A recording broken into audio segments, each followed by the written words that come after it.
ভিন রাজ্যে থাকি, অনেক আনন্দ ফুর্তি সব কিছুই করি, দুঃখ কষ্ট তো তার মধ্যে থাকবে, এটা তো জীবনের একটা পার্ট। অবশেষে ওই ভাঙাচোরা র্যাপিং পেপার দিয়ে আমি আর আমার 2 মেয়ে বাক্সটাকে র্যাপিং করলাম। নমস্কার আমার প্রিয় ইউটিউব পরিবার, তোমরা সবাই কেমন আছো? আশা করছি তোমরা সবাই অনেক ভালো আছো, সুস্থ আছো, আমিও ভালো আছি। আমি সুপ্রিয়া, আমি তোমাদের সবাইকে আমন্ত্রণ জানাই নাসিকের ঘরকোণ আরেকটি নতুন ব্লগে। যে যে প্রান্ত থেকে আমার ভিডিওটি, আমার ব্লগটি দেখছো, আশা করছি তোমরাও সবাই অনেক ভালো আছো।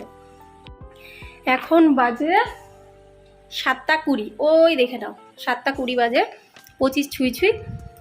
আমরা যাব একটা পার্টিতে। পার্টি মানে স্বাদ বলি, যেটা আমরা যেমন বাংলা কথাতে বলি স্বাদ, আর এমনি এখন খুব চালু আছে বেবি শাওয়ার।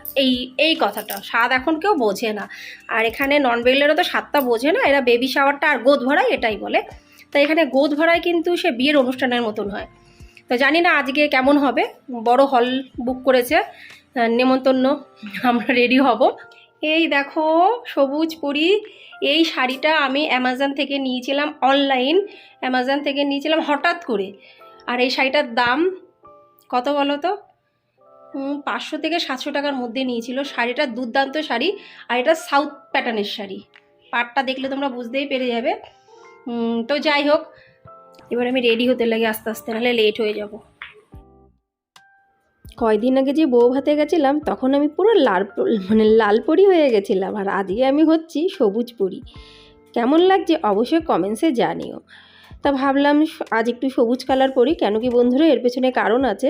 আজকে যে পার্টিতে যাব গোদ ভরাইতে, এখানে বেশিরভাগ মহিলারাই সবুজ রঙের শাড়ি হোক, গাউন হোক, যাই হোক সবুজ কালারের পরে যাবে। আর মারাঠিরা সবুজ রঙকে শুভভাবে, যেমন আমাদের মধ্যে লাল রং দিয়েই যে কোনো অনুষ্ঠান শুরু হয়, এদের মধ্যে সবুজ রং দিয়ে যে কোনো অনুষ্ঠান শুরু হয়। ওই জন্যই কিন্তু ইচ্ছাকৃতভাবে আমি সবুজ শাড়িটাই আজকে পরলাম। সবুজ শাড়ির সাথে সবুজ কালারের সঙ্গে গোল্ডেন কালারের কসমেটিক্স কিন্তু একদমই ভালো লাগবে না, অক্সালাইজারই ভালো লাগবে, এটা আমার মতে। আমি জানি না, খুব একটা মেকআপ তো আমি করি না, আর আমি ঠিক বললাম কি ভুল বললাম অবশ্যই কিন্তু আমাকে কমেন্টসে জানিও। ছেটে ছেটে অক্সালাইজারের একটা হার আর কানের বের করলাম। এই সেটটার দাম 50 টাকা। তোমাদের বলেই দিচ্ছি, আমি কোনো সময় বেশি দামি জিনিস ইউজ করি না, আমি এই অল্প দামের জিনিসই ইউজ করি, এতেই আমি খুশি। তোমরা হয়তো বিশ্বাস করবে না, কিন্তু এটা অতি বাস্তব। এইবার যে দুর্গাপুজো হলো, সেই দুর্গাপুজোর সময় আমার এক বান্ধবী পার্লারে বিক্রি করে এইগুলো, তার কাছ থেকে এই হারকানের সেটটা 50 টাকা দিয়ে আমি কিনেছিলাম। যাই হোক, সাজাগোজা কমপ্লিট। আর ওদিকে আমার মেয়েরা চিল্লাচ্ছে, মাম্মা তোমার হলো কি হলো না, হলো কি হলো না। আমি বললাম আর 5 মিনিট, আর 5 মিনিট। আমার জীবন ধারণটা অতি সাধারণ, আমার মানসিকতাটাও সাধারণ, আর আমি সাধারণভাবে থাকতে পছন্দ করি। তবে কিন্তু আমি বোকা না। অনেকে ভাবে যে সাধারণ মানুষ মনে হয় বোকা হতে পারে, কিন্তু এই ধারণাটা পুরোপুরি ভুল। আমি পুরো রেডি, এখন যাব অনুষ্ঠানে। কেমন লাগছে অবশ্যই কমেন্টসে জানিও। দেখতে না দেখতে আমার বান্ধবীরা হোয়াটসঅ্যাপে মেসেজ করা শুরু করে দিয়েছে, কী রে তোর আর কতক্ষণ লাগবে, আমরা ওয়েট করছি, চলো আস্তে আস্তে গুটি গুটি পাওয়া যায়। আমরা পুরো রেডি হয়ে গেছে, এই দেখো এখন এক্ষুনি বেরিয়ে পড়বো। চলো দেখা যাক কতটুকু তোমাদের সাথে আমি শেয়ার করতে পারি। এই গিফটটা প্যাক করতে সত্যি অনেক সমস্যা হয়েছে। সমস্যা মানে প্যাকিং যে প্যাকেট র্যাপ কী বলে, গিফট প্যাক ছিল না, টুকরো টুকরো ছিল। আর কত বছর বসে থাকলে তাহলে গিফট প্যাক করা হতো না, ওই জন্য ওইভাবেই প্যাকিংটা সুন্দর করে অনেক মাথা খাটিয়ে খাটিয়ে আমি লাস্ট পর্যন্ত প্যাক করলাম। আর আমার ছোটো মেয়ে অনেকটা সাহায্য করেছে আমাকে।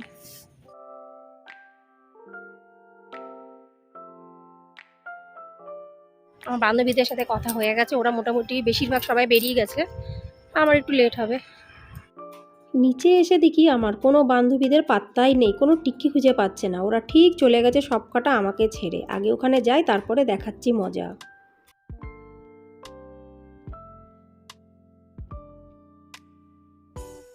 গাড়ি থেকে নেমে দেখলাম এখানে পরপর 2টো হল আছে, দুটো অনুষ্ঠান বাড়ি, কিন্তু আমাদের যে অনুষ্ঠান বাড়ি সেটাতেই শুধু লোকজন যাচ্ছে, পাশেরটাতে কোনো লোকই নেই। এই হলটা দেখো, দেখে মনে হচ্ছে কোনো লোক নেই, তার মানে মনে হয় কোনো অনুষ্ঠান এখানে হচ্ছে না।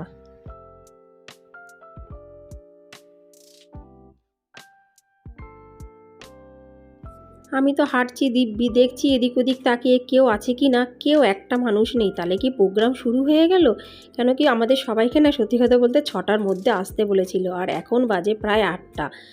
তা যাই হোক চলো, এই দেখো বিশাল বড় হল, আর হলের সামনে গোদ ভরায় যে স্বাদ হয় সেই বাচ্চার একটা খুব সুন্দর রঙ্গোলি করে রাখা আছে। আর হলটার ভেতরে গণেশ ঠাকুরের মূর্তি আর দুপাশে দুটো বড় বড় ফুলদানি। এই হলটাতে আগেও আরেকবার এসেছিলাম একটা রিটায়ার পার্টিতে। হলটা কিন্তু খুবই সুন্দর, একদিকে মহিলারা বসে আর একদিকে পুরুষরা বসে। হলে ঢুকতে না ঢুকতেই আমি দেখতে পাচ্ছি আমার বান্ধবীরা বসে কটকট নজরে আমার দিকে তাকাচ্ছে। ওদের ওদিকে যাই, তারপরে কথাবার্তা বলছি। আর কি সুন্দর ডেকোরেশন করেছে, দেখলে তোমরা বুঝতেই পেরে যাচ্ছ। আর এই যে বোনটির গোদ ভরায় সে কিন্তু এখানে সিংহাসনে বসে আছে, আর তার হাজব্যান্ডও কিন্তু পাশে বসে আছে। অ্যাঙ্কারিং হচ্ছে। এখানকার প্রোগ্রাম পুরো অন্য ধরনের, এখন নাচ গান হাসি ঠাট্টা সব কিছু হবে। তার জন্য কিন্তু বাইরের থেকে অ্যাঙ্কারদের টিম আনা হয়। আর এই হলো আমার সোসাইটির আমার সমস্ত বান্ধবীরা। এখানে বয়স্ক বান্ধবীরাও আছে আর ছোট বয়স্ক বান্ধবীরাও কিন্তু আছে। আমাকে দেখে তো সবাই হাসছে আর বলছে তুই এসে বস, তারপর তোকে আমি দেখাচ্ছি। আমার এক বান্ধবী আমার জন্য সিট রেখে দিয়েছে আর বলছে এখানে এসে বস। গেলাম তার পাশে, এই যে দেখতে পাচ্ছ এর নাম পল্লবী। তার পাশে গিয়ে আমি বসলাম। আমি বললাম কী রে তোদের খিদে পায়নি? বলে তুই এত লাস্টে এসেছিস। আর এই দেখো কি সুন্দর করে ডেকোরেশনগুলো করেছে, মানে তোমাদের সাথে আমি শেয়ার না করে পারলাম না। পুরো ফুলের ডেকোরেশন আর লাইটিংয়ের ডেকোরেশনটা আমার সবথেকে বেশি ভালো লেগেছে, মানে যেটাকে আমরা বাংলাতে বলি ঝালর। এখানে যার বাচ্চা হবে সেই নতুন বাচ্চার বাবা আর সমস্ত দাদু দিদা, মানে দিদা না সরি, সমস্ত দাদু মামা জ্যাঠা পাড়া প্রতিবেশী সবাই মিলে একসাথে কিন্তু হিন্দি খুব ফেমাস মানে একটা গানের ডান্স করছে। তোমরা দেখে বুঝতেই পেয়ে গেছো। ওই জন্য কিন্তু এখানে আমি কোনো গান দিতে পারলাম না, যেহেতু কপিরাইট আসবে ওই জন্য গানগুলোকে কিন্তু আমাকে মিউট করতে হয়েছে, মানে ডিলিট করতে হয়েছে। এখানে আমি একটা জিনিস দেখেছি, যে কোনো প্রোগ্রাম হোক খুব সুন্দর ডেকোরেশন করে। এখানে দেখো দুটো ফুল আছে, মানে ময়ূরের পাখনার মতন ফুল করেছে, একটাতে রাধা একটাতে কৃষ্ণ। এখানে প্রথমে বন্ধ ছিল, যে যেটাতে হাত দেবে সেটাই বাচ্চা হবে, মানে এটা যেরকম আমাদের মধ্যে হয় ছেলে কোনটা আর মেয়ে কোনটা। তো তারপরে ওই প্রোগ্রামটা হওয়ার পরে এখন মিষ্টি খাওয়ার প্রোগ্রাম চলছে, উভয়কে মিষ্টি খাওয়াচ্ছে।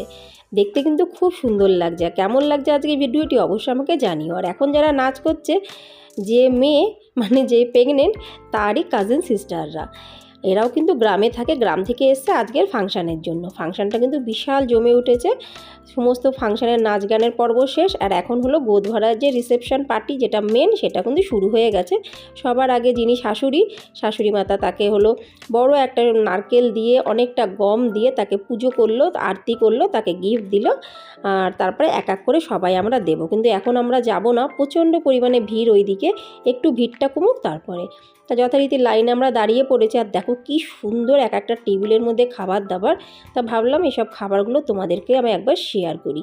এই খাবারগুলো আমাদের ওদিকে মনে হয় না যে খুব একটা পাওয়া যায়, আর বেশিরভাগ খাবারই কিন্তু ঘরে বানানো। একটা খাবারের মধ্যে ছিল সমস্ত স্ন্যাক্স টাইপের, মানে একটু চুটুর-মুটুর, আর একটার মধ্যে পুরো সব মিষ্টি। দেখতে পাচ্ছ বিভিন্ন ধরনের মিষ্টি, এইগুলো সব দোকান থেকে আনা মিষ্টিগুলো, কিন্তু চুটুর-মুটুর স্ন্যাক্সগুলো সব ঘরে বানানো। আর একটার মধ্যে সাজানো থাকবে পুরো সব ফল। তা মিষ্টিগুলো দেখতে পারলে কি সেইগুলো মিষ্টি, আর এর মধ্যে দেখো এইখানে ঝুড়ির মধ্যে কিন্তু সাজানো সব ফল, মানে এখনকার সিজনের যে ফলগুলো সেইগুলো। কি সুন্দর নিয়ম বলো, প্রত্যেক স্টেটের কিন্তু আলাদা আলাদা নিয়ম হয়। কিন্তু এরকম গোদ ভরায় পার্টিতে আমি আজ পর্যন্ত আসিনি, এসেছিলাম অনেক আগে, কিন্তু এরকম ধরনের না, সেটা খুব কম অল্প স্বল্পের মধ্যে হয়েছিল। আর এটা বেশ বড় সড়ো করে হচ্ছে পার্টিটা। আর এখানটাতে একটা মেয়ে ছোটোবেলার থেকে বিয়ের আগে পর্যন্ত কিভাবে জীবনযাপন করে, আর বিয়ের পরে মোটামুটিভাবে কেমন ধরনের কি করতে পারে, সেইগুলোই কিন্তু এখানে সব পুতুলের মাধ্যমে সাজানো হয়েছে। খুব দারুণ লাগছে, কিন্তু অনেক সুন্দরভাবে কিন্তু পুরো ডেকোরেশনগুলো করেছে। এই সব দেখার পর্ব শেষ, আস্তে আস্তে গুটি পায় আমরা সবাই মিলে চলে আসলাম গিফট দেওয়ার জন্য। যে বসে আছে সিংহাসনে দেখতেই পাচ্ছ, আমাদের সবার হাতে একটা করে গিফট আছে। এখানে কিন্তু কোনো জেন্টসরা নেই। আর এই যে শাশুড়ি মাতা তিনি কিন্তু সবাইকে রিটার্ন গিফট একটা করে দেবে বলে হাতে প্যাকেট। আমাকেও একটা কিন্তু রিটার্ন গিফট মানে আমিও একটা রিটার্ন গিফট পেলাম, কিন্তু রিটার্ন গিফটটা এখন গাড়িতে গিয়ে রেখে আসতে বলি কর্তামশাইকে। এখন রিটার্ন গিফট নিয়ে খাওয়াটা তো সম্ভব না। আর পার্টিটার লাস্টের দিকে নিচের দিকে দাঁড়িয়ে আমি তোমাদেরকে দেখাচ্ছি কিভাবে গোদ ভরায় রিসেপশনটা হয়। পুরোপুরি দেখাতে পারলাম না, কেন কি আমার ছোটো মেয়ের কাছে মোবাইলটা দিয়েছিলাম, ও নিতে পারিনি, ভিডিওটা ভুলে গেছে।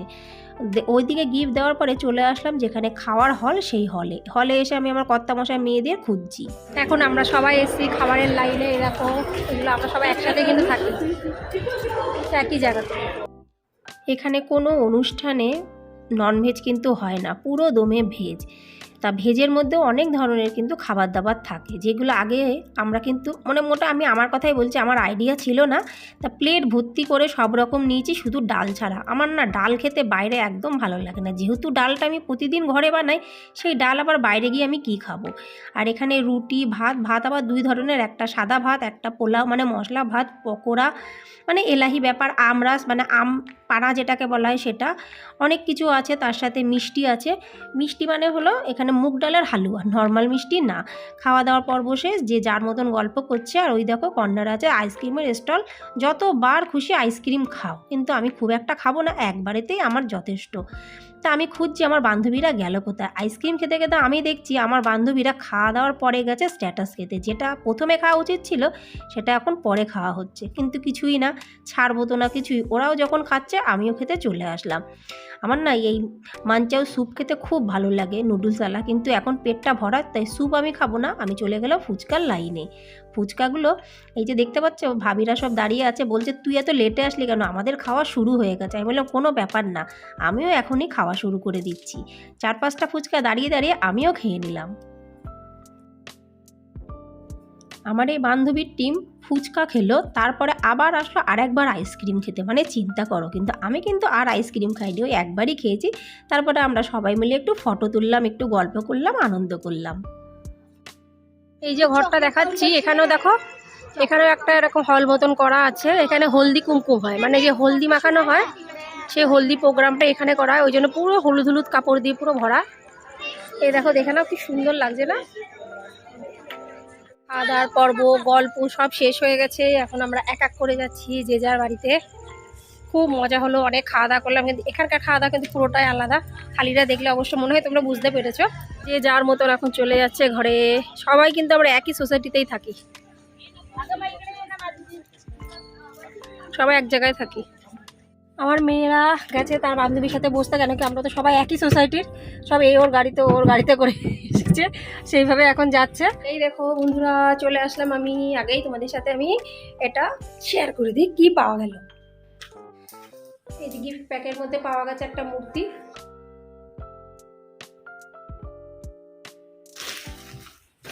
আচ্ছা, জয় শ্রীরাম, শ্রীরামচন্দ্রের মূর্তি দেখো কি সুন্দর না। আর হলো শ্রী রাম রক্ষা, এটা কি স্তোত্র, মানে এরকম একটা বই টাইপের। এ দেখো, মানে শ্রী রামচন্দ্রের ব্যাপারে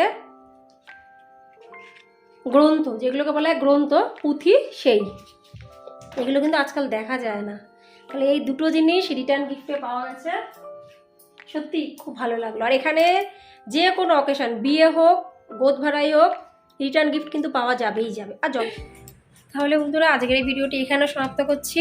যদি ভিডিওটি ভালো লেগে থাকে অবশ্যই লাইক, সাবস্ক্রাইব, শেয়ার, কমেন্টস করে পাশে থেকো। আবার তোমাদের সাথে দেখা পরবর্তী ব্লগে। ততক্ষণ নমস্কার, bye bye, tata, good night.